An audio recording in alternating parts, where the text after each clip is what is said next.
नमस्ते all the IIT JEE aspirants. इस video में हम एक आसान सवाल सॉल्व करने वाले हैं, but I am gonna make it challenging for you because ये तुम्हें बिना कॉपी पेन उठाए करना है। इवन दो सवाल इतना भी आसान नहीं है, कंसेप्चुअली मुझे काफी ज्यादा अच्छा लगा। बेसिकली ऐसे जो सवाल होते हैं जो प्योर कॉन्सेप्ट बेस्ड होते हैं, स्पेशली मैथ्स में इट्स प्रिटी रेयर, जिनमें लिखना ज्यादा नहीं पड़ता, इसमें तो बिल्कुल ही बिना लिखे ही सॉल्व हो सकता है, वो मुझे बड़े प्यारे लगते हैं। तो जिसके भी ठीक ठाक सवाल सॉल्व हो जाते हैं, कॉन्फिडेंट इंसान है वो, इस सवाल को बिना कॉपी पेन के ट्राई करना है। और बाकी लोग जो थोड़े से कम कॉन्फिडेंट है, तुम कॉपी पेन से भी इसको ट्राई कर सकते हो, बट कमेंट में मेंशन जरूर कर देना कि मैंने लिख के किया है, मैंने बिना लिखे किया है और मैंने इतनी देर में किया है। और जिसका ना हो, सॉल्यूशन में बताए गए कॉन्सेप्ट को ढंग से समझ लेना, बिकॉज जेईई एडवांस में या मेंस में भी आने की इसकी काफी अच्छी प्रोबेबिलिटी है। वीडियो को पॉज करो, सवाल को ट्राई करो, ये हमने स्क्रीन पर दिखा दिया है।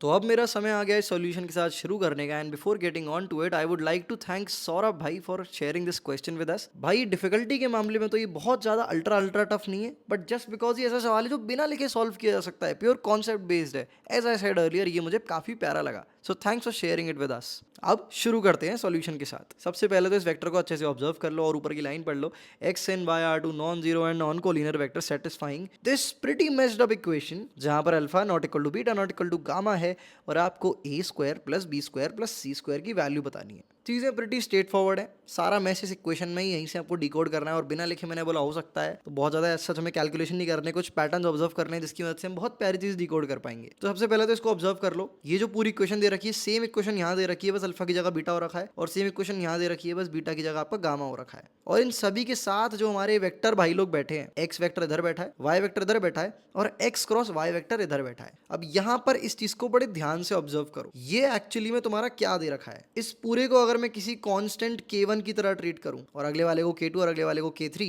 तो ये मेरा टेक्निकली बन जाएगा k1 x वेक्टर साथ में प्लस का k2 y वेक्टर और साथ में आ जाएगा हमारा k3 multiplied by x vector cross y vector. अब इस चीज को बड़े ध्यान से ऑब्जर्व करना, ये तीनों के तीनों हमारे नॉन कोप्लेनर वेक्टर्स हैं, मतलब ये तीनों एक प्लेन में लाई नहीं करते और इनका सम जीरो के बराबर दे रखा है। कोई भी तीन नॉन कोप्लेनर वेक्टर्स का सम जीरो नहीं हो सकता, बिकॉज इस चीज को समझने की कोशिश करो भाई। अगर ये मेरा जीरो के बराबर हो जाता है तो टेक्निकली k1x साथ में प्लस का k2y बराबर मेरा होना चाहिए minus k3 multiplied by x vector cross y vector. अब ये जो है हमारा, इस सम को अगर अपन ऑब्जर्व करेंगे तो वेक्टर समेशन के थ्रू ये उसी प्लेन में लाई करेगा जिस प्लेन में हमारा x और y वेक्टर लाई करते हैं। बेसिक मैथ है, बेसिक अलजेब्रा है, बेसिक वेक्टर अलजेब्रा है, और ये क्रॉस प्रोडक्ट हमें बताता है कि ये उस प्लेन में लाई करेगा जो x और y दोनों के परपेंडिकुलर है। समझ रहे हो? Because x cross y x के भी परपेंडिकुलर है, y के भी परपेंडिकुलर है, तो जिस प्लेन में x और y लाई कर रही है उसके परपेंडिकुलर प्लेन में टेक्निकली लाई करेगा। डायरेक्शन सेंसेस अच्छे होने चाहिए हमारे, जो बस फॉर्मूला रट लेते हैं उनको थोड़ा कंफ्यूजन हो रहा होगा यहाँ पे। एनीवे, तो ये टेक्निकली पॉसिबल नहीं है, पर एक कंडीशन है जिसमें ये पॉसिबल होगा, जब आपका k3 जीरो हो जाए,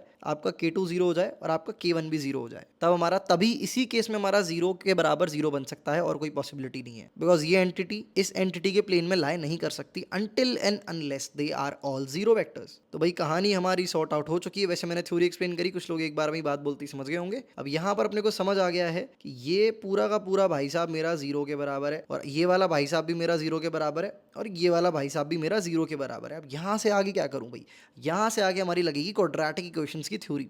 अगर तुम ध्यान से ऑब्जर्व करो तो एक quadratic equation that is a minus two x का square multiplied by b minus three x साथ में प्लस का c, इस क्वाड्रेटिक इक्वेशन के हमारे तीन रूट्स हैं, अल्फा बीटा गामा। और यहाँ पर इसने बोल रखा है कि अल्फा बीटा और गामा हमारे सेम नहीं हो सकते। ये तो बड़ी अजीब बात हो गई भाई। एक क्वाड्रेटिक की कभी जिंदगी में देखा है तीन रूट होते हुए? मैंने तो नहीं देखा भाई। तीन हो जाएंगे तो उसे क्यूबिक बुलाएंगे ना, क्वाड्रेटिक थोड़ी बुलाएंगे। That is why this equation is not an equation but an identity, जो कि तभी पॉसिबल है जब c भाई साहब जीरो हो जाए, b माइनस थ्री भाई साहब भी जीरो हो जाए, और a माइनस टू भाई साहब भी जीरो हो जाए। That gives us a equal to 2, b equal to 3 and c equal to 0। कहानी हमारी हो चुकी है समाप्त। स्क्वायर करके कर देंगे ऐड, तो हमारे पास आ जाएगा 4 plus 9 plus 0 the square equal to 13 के बराबर। जहां से मुझे एक छोटा सा मीम याद आता है, 12.99 बार अगर हमें दे रखा है और ये एक हिंदी गाने को रिप्रेजेंट कर रहा है, तो वो कौन सा गाना होगा?